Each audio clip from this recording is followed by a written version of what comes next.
All right, well, welcome to another discussion brought to you by the Word on Fire Institute. I'm very excited about today's conversation. We have two very special guests who are actually becoming fellows of the Word on Fire Institute. So, Bobby, Jackie, Angel, welcome. Thank you. This is happening. And little Esther, Little Esther, yeah. You are a future fellow. All right. She's like, I want to eat the microphone. That's great. Well, good to have you guys in Dallas. And of course, you guys are on your way down here, bringing your family. We're happy to have you in Texas. And, I thought maybe first off, just to kind of start the conversation is introduce yourself. I'm sure a lot of our viewers probably have seen your stuff on social media, but just give you an opportunity to kind of share a little bit about where you came from. Have you always been Catholic? Kind of your faith journey. So maybe Jackie can get us started. I just know Bobby was going to be like, in the beginning, in my mother's womb. Where shall I start? I'm Jackie Francois Angel, and I'm from Orange County, California. That's where I'm originally from, where we are now, actually. And I've been Catholic my whole life, but was pretty lukewarm in my faith, had a huge conversion at 18 that really, I just started learning as much as I could about the Catholic faith. I just dove into, why am I Catholic? I didn't want to be, 50% Catholic. I wanted to be 100% Catholic all in. So I just started reading about my faith. Oh, baby. Uh-oh. Did you hit her face? No, I looked at her. What did you do to her? And she calms down. That's funny. She just wants to eat a microphone. That's I started doing youth. I was involved with youth ministry, and I was a youth minister. And then I felt the call because I had recorded an album with Spirit and Song, and I don't know, God just was calling me to do full-time ministry. So I started doing traveling ministry in 2007 as a speaker and music minister, have a couple albums out, and then met this lovely gentleman seated next to me. And then we started doing ministry together and writing books together and having babies together.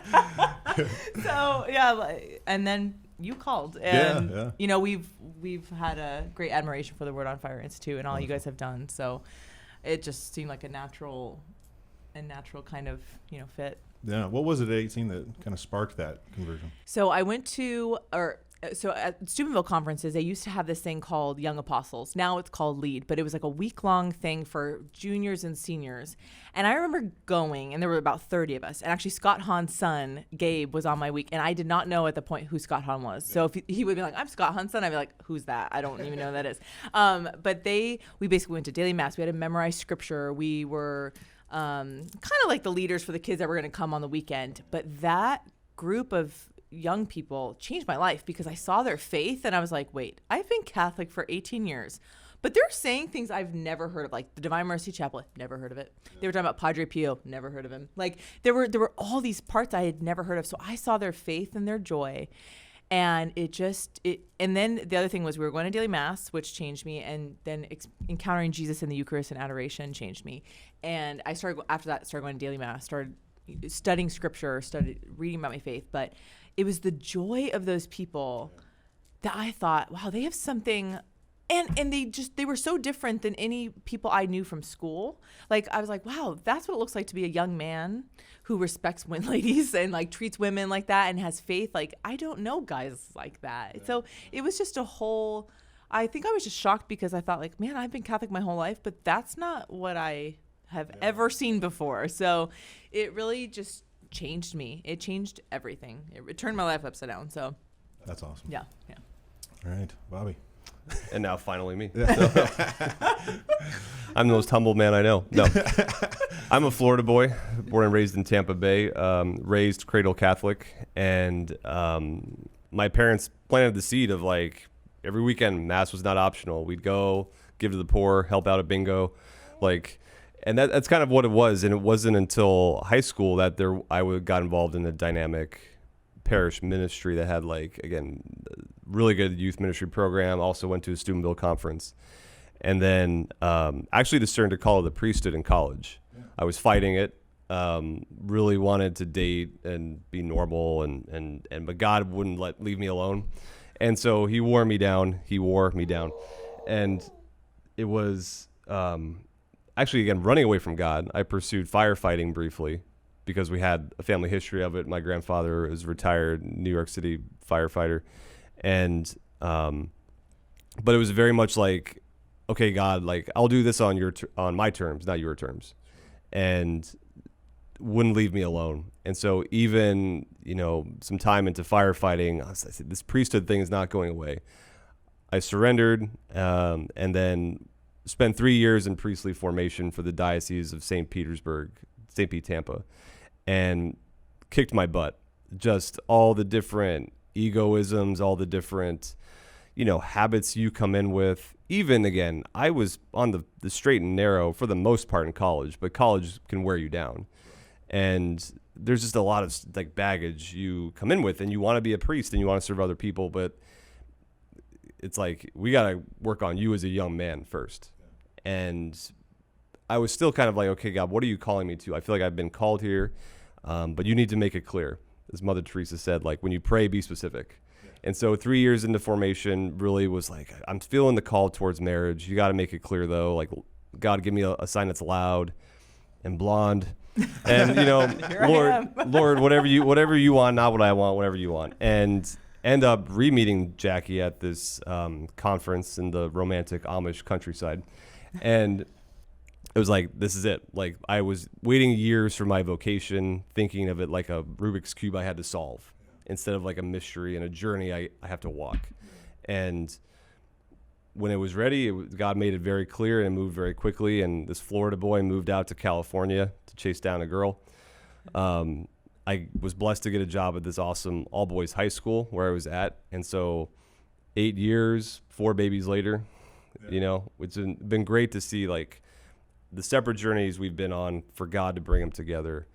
The stuff that we wish we would have known in high school, college, young adulthood, to be able to pass that on, to do ministry together again in writing and video, and now to kind of have a new chapter here with Word on Fire is pretty amazing. That's awesome. And during that time, you got your master's, right? Yeah, so I got my bachelor's in my undergrad years in English, and then another bachelor's in philosophy, and then finished up my master's in theology. So my dad's like, so this is all very useful to be the barista at Starbucks. And I'm like, best barista. But my dad was always very mindful of like, he working the jobs he had to so that my brother and I could do what we wanted to do. Yeah. Like, you want to do philosophy? Awesome. Knock yourself out. Like, That's awesome. like again, I see young men and women who want to study or they want to pursue certain things, but in the eyes of the world, maybe it's not like the brass tacks of how is this going to help you make money? How is this going to whatever? But, if it brings you life and joy, and God is paving the way for that, a career, the financials are going to work themselves out. I've seen it coming out of the seminary where I was pretty poor, had no furniture to my name even, and then moving across country for her. Like, God he asked for our faithfulness, and he's going to bless that along the way. That's awesome. That's awesome. Well, so part of this video is, of course, announcing both of your fellowships. And so Jackie will be now the Fellow of Family Life at the Word on Fire Institute. Prime example there. And then, of course, Bobby, you will be the Fellow of Parish Life. And so I thought maybe we could start with kind of family life. And maybe to start with, what do you think really are some of the main areas that, you can look really all across the culture and across the United States, and particularly maybe the West in general, major issues with family life. And so what are some of those issues? Yeah, I would say there are a lot of challenges. The fatherlessness in the culture, it's a huge statistic. I read a stat that said 38% of kids aren't raised with their biological father. So that's, and I'm also kind of privy to a lot of married women who, man, I just hear the stories about the husbands that are, it's just like, and so Bobby and I are very passionate about like, you get the men, you get the family, and just the studies on like fathers, and it's always like as a mom, like, wait, what? Like, like how come it's, like when the dad doesn't go to church, like the kids follow, what about the mom? Like, we're here all the time, but the dad just has such an influence on the family. And that hits home for my family too. So that's one thing. And then I also think as a Catholic too, just being a family in the Catholic Church,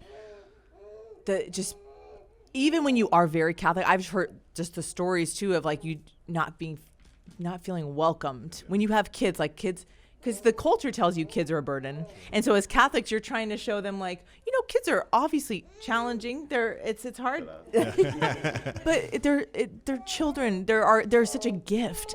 And so when it's hard as a Catholic family to, like, when you're even going to church and people are looking at you like the kids are a burden, you're like, oh gosh, like, we want to feel welcomed here. Like, if anywhere, we should feel welcomed in the church. And I can't even tell you how many stories I've heard from friends who are like, if they weren't so super solid Catholic, they'd be like, all right, well, I'm just not going to go here anymore. So even in the parish life, which is where Bobby's going to be, you know, that sense of, man, we want to feel welcomed, but we also want to have whole family formation as well. Yeah. And like how getting families to pray together. Yeah.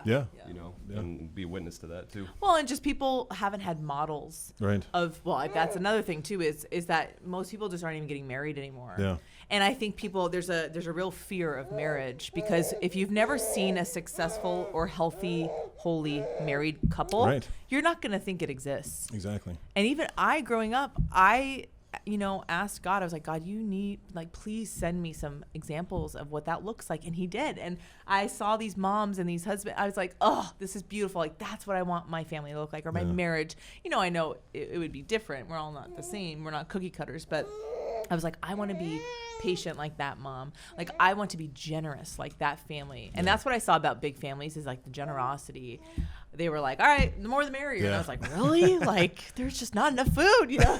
So my own heart had to become more generous and more open to, you know, the gift of life and all that stuff. Part of my conversion was really the church's teaching on contraception. I just thought when you got married, you did whatever. And so for me, when I learned that the church's teaching and started studying Humanae Vitae and more about it, I was like, whoa, the church wants us to love. And it was so beautiful.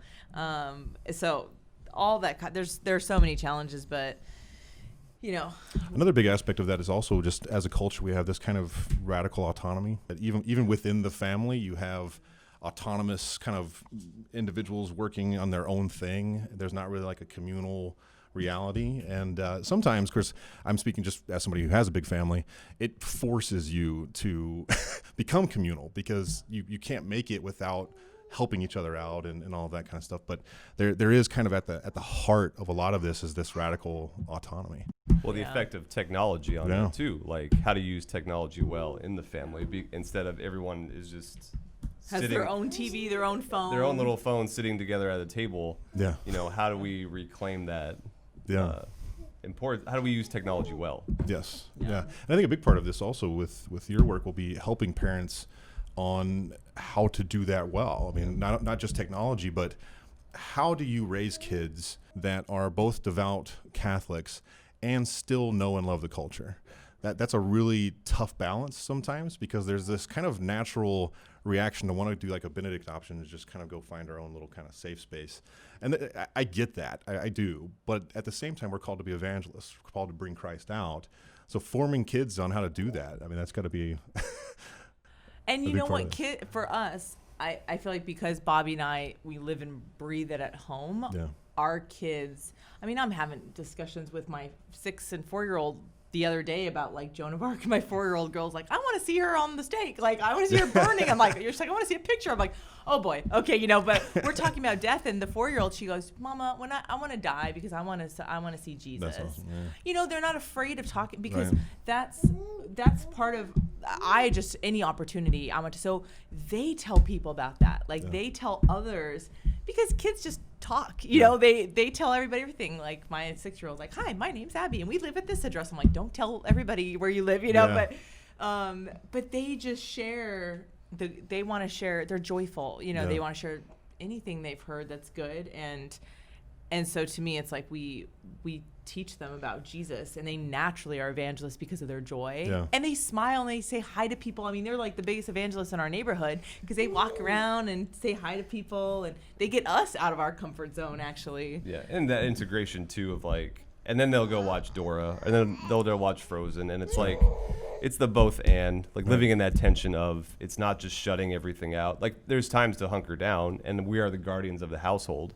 So not everything is good. Like we have to watch TV and watch the commercials, and like there's that balance of we have to form them, Yeah. but then also form them to go out. Yeah. Yeah, of course, I've got a son now that's almost a teenager, and so I'm very scared of that. God bless you. But, getting at that age, video games is a reality, and, Yeah. and of course he likes, Call of Duty, and he likes all these things, and we have to just have a conversation about it, and help him to kind of have a balanced perspective of this, that this is not, if you're feeling yourself becoming more anxious or violent or something, that just take a break, Right. Moments like that, but having the conversation, I think, is like 99% of it, that Right. actually sitting down and talking things out, as opposed to kind of sweeping under the rug or just being concerned about it without saying anything. When I was at the parish, I worked in marriage preparation as well as annulments and lots of other stuff. But one big thing that I also think that part of an evangelist when it comes to family is understanding family of origin and how much that affects the individual. Something I found was that it takes a moment of kind of education to say you don't have to be like your parents. Right. And that's a tough thing when somebody's been hurt or something like that. But I'm sure that's another thing that I you're talking about. say that actually in talks. I say you don't have to have the marriage that your parents had. Yeah. And that I feel like some of them are like, oh, like it's a little bit freeing. Like you don't have to repeat their mistakes, because if some of them came from a family where there was cheating, pornography addiction, or alcohol abuse, like abuse, like whatever, or even abuse. I mean, we had a friend who seriously asked Bobby, like, Bobby, have you ever thought of hitting Jackie? It's like, whoa, because that was her experience of her father, and she was afraid that if she got married, she's like, does every man do that?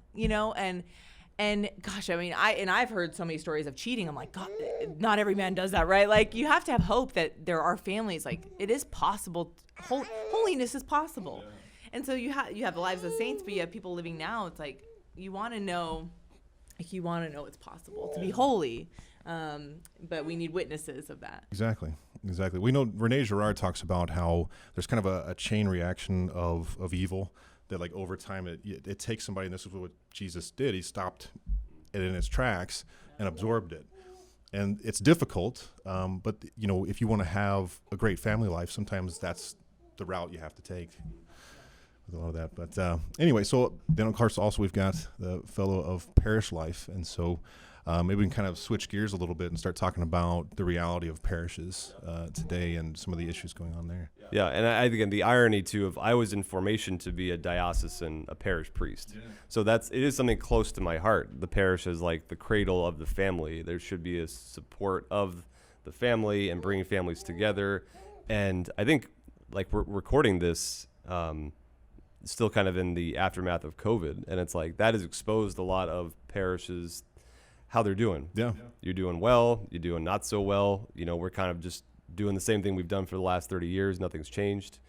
Or we're able to pivot. We've been embracing technology. We've been trying to build a community that we can still feed and will come together with these challenging times right now. So Jackie and I, being blessed to getting to travel around, have seen parishes that are on fire, doing it really well, and then other parishes that are kind of just stuck. Yeah. And you see again the COVID too, again, accelerating some of the trends we've already sadly seen of like people who've stopped going to mass, who don't believe the Eucharist is the source and the summit. So it's like, how do we help parishes like dial into like what Christ is wanting to do, and to bring back the lost sheep, to help the parish be a team at the team level from the pastor down, so that it radiates outward. So you walk in like it feels like home. Yeah. Like that's the hope. You go to your parish like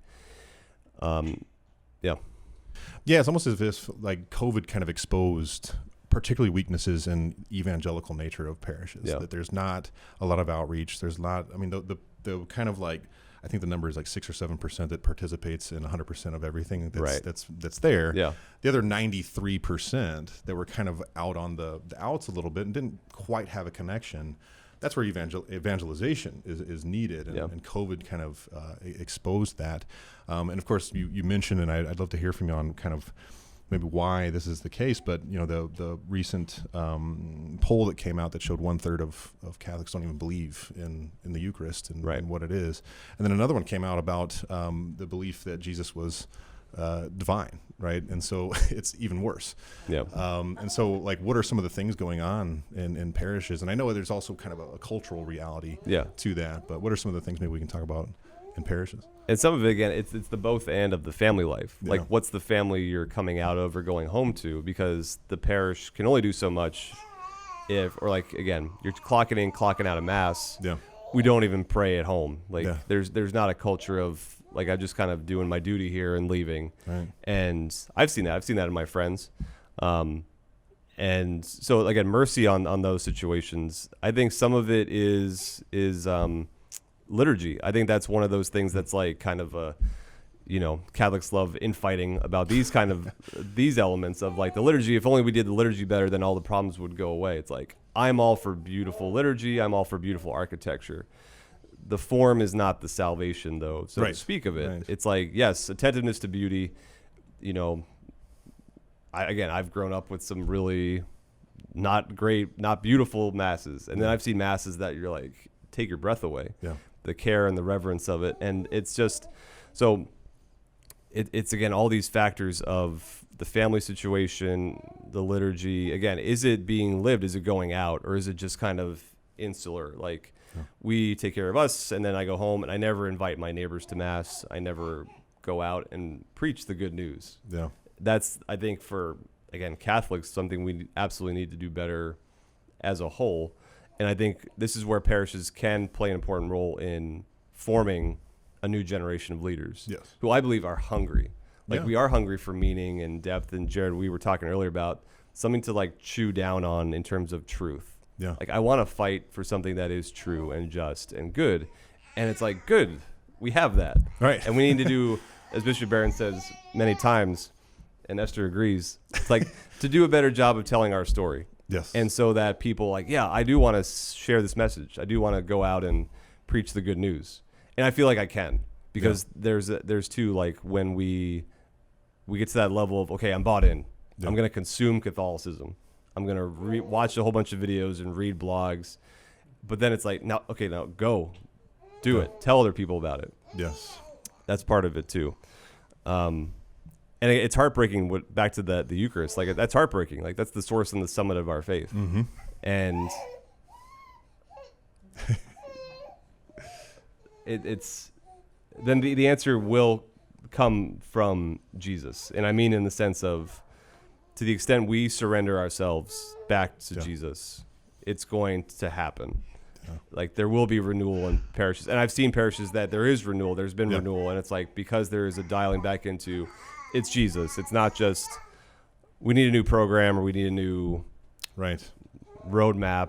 And again, there's tools that can help. And I hope with Word on Fire, we like to be even more part of a way forward with that. Yeah. But it's Jesus. We can't, we think we can reinvent the wheel, and then we'll do it better than Jesus did. Right. Yeah, and so I guess to kind of focus in, we've talked about some of the issues that have gone on, and now I kind of want to talk about your work with the Institute and what we'll be doing to kind of help provide sort of a formation to better understand these things. So, yeah. So I guess we'll start with you and kind of some of the things that we'll be providing are, resources and going out to parishes and helping them kind of rethink about evangelization and some of the things we'll be providing. Yeah. Different blogs, video curriculum, and just resources to help people in parishes, again, not just kind of do what we've always done. Yeah. And that's the mixed blessing of COVID too. It's like, that's out the window. Like, how do we pave a way forward?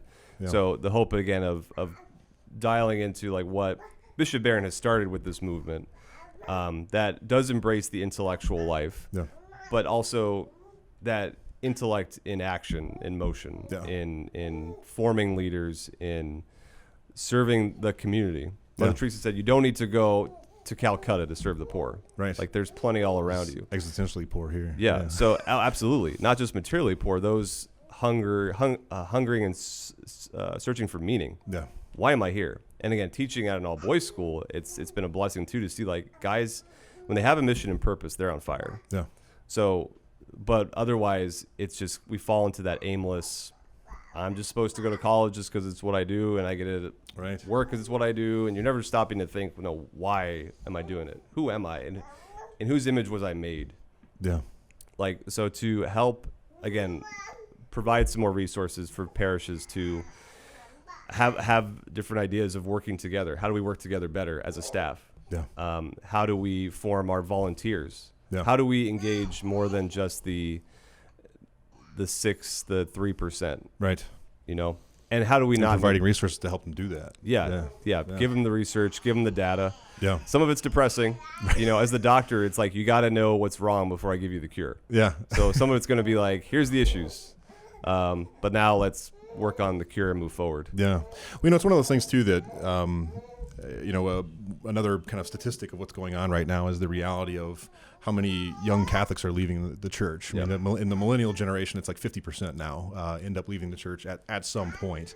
And so as a church, if you're thinking of it, we think about it in two ways. One is kind of the business reality. If you're bleeding out like that, it's really time to hunker down and rethink how things are operating. Right. But that takes some pretty radical conversion, both in a business sense, but then also of heart as well. But then the other side of it is always going back to the gospel. How did Jesus do it? How did the apostles do it? We've gotten kind of in this catechetical model that places people in a classroom and puts them through a certain amount of months and says, now you're ready, or now you're confirmed and you're kind of like an adult where you can keep going. Right. And we need to rethink those things and really provide a way for people to be formed on how to rethink those things for their parish specifically, because the way you do that in Dallas might be very different than in Orange County. Absolutely. Right? Yeah. So. The last thing I'll say too is mentorship. Yes. You know, it isn't just we're going to give you more classes. Right. That'll be part of it, is forming the intellect, but also like I'm here because I had great mentors, and those were priests, those were lay people, those were guys that were walking the walk, and again taught me by action before ever words, and discipled me without me realizing I was like, and all of a sudden I'm reading scripture voluntarily. Yeah. And to be able to, I know. To do that again at this all boys school has been such a gift of like, it's, you model it and they're attracted. Like, that guy has something I want. Why is that guy so happy? Yeah. Why is that guy excited about going to church? Exactly. And help, you know, all of us in that process of how do we be better mentors? Yeah. Because that's the discipleship model that Jesus gives us. Yeah. Yeah, so another part of your work will also be mentoring yourself, of actually like giving out your own time and efforts to help these people. And it's not just, get this thing and then go do your thing. It's like, I'm going to be with you in the process. Absolutely. Help you kind of roll out a plan and a strategy along the way. So, all right. And then, with family life, of course, will be same thing with resources and stuff. But I'd love to hear like some of the things you're really passionate about, of what you'd like to really, provide through the Institute. Right. For me, I was thinking like, I don't want families just to look Catholic. Yeah. I want families to be Catholic. Yeah. Because growing up, I knew families that looked very Catholic, and then you kind of find out on the inside it's a complete mess, right? And so I feel like that comes with an encounter with Jesus Christ. And one of the blessings of getting married to Bobby is that we both had conversions separately, and we came together and we kind of knew like Jesus is number one. Like even before each other, we love Jesus more than anything. And so for me, it's like I want either, I want to give people the witnesses of that. I want to give people the possibility to encounter, and really to see what it looks like to have a Catholic marriage, a Catholic family, that it doesn't just look Catholic, but it is, and that it's possible. Yeah. What does it look like to catechize your children, to evangelize your children? Because the family, we are the ones, we're not supposed to be just off-sourcing them to like Catholic schools, but we are the first educators of our family, and some people just don't know how to do that, right? Because they've never seen it. Again, they've never seen it in their family, and so to kind of give the tools, the resources, and also witnesses, not just me and Bobby, but like other families as well. Yeah. I had a friend once say, she said to me, she's like, Jackie, thank you so much for what you and Bobby are doing. She's like, because my husband and I, we don't have a platform, but we believe exactly what we're so glad you guys are out there sharing what you are about marriage and family life, because she's like, we have our own jobs that we do. And she's like, I'm a stay-at-home mom. My husband does this. And, you know, we're just so glad you can do that and teach families this as well, you know. So we don't want it just to be us, but other couples as well that could be mentors to, you know, other families. You know, Pope Francis always says that people listen to witnesses before they listen to educators, right? And so that kind of initial seeing witnesses. And along with a witness, there is a kind of a teaching moment, right? Because when you see it kind of embodied and incarnated, you're like, that's a really good idea. I should try it myself, you know, and that it can happen, you know, like actually, you know, it's a simple example, but actually praying a rosary with your family, it's very difficult with a lot of kids. Do we see, this is one of 4, and our others are 6, 4, 2, and then this one, she's normally the easiest. The other ones are running around trying to hit each other with the rosaries. I mean, it's difficult to have, so, but it's possible, you know, and it'd be one thing if you're like, let me tell you this about being a Catholic family, and then you're like, I'm miserable. But the thing is, like, we know the joy of, again, having a marriage that's based on Christ and having a family that we want to raise to be saints. We're not charlatans. You know what I mean? Like, we live this, and because we love Jesus so much, and, you know, we want other people to live that as well, you know. And the church has some beautiful, again, documents on marriage, and again, the goodness of marriage and how it is such a sign of the Trinity, like God himself. And so we go, you know, culture goes by the way of the family. Yeah. And like, we have such a great wealth of treasure on that as a church. Yeah, exactly. Well, I think it's also an important. It's like, got your nose down. Pure professionalism, right? And there's kind of 2 aspects to this. One is that we're trying to reach families themselves and kind of inspire in them a desire to live out their faith, but then also reach families who maybe are devout and want to be better evangelists. And so there's another aspect to that.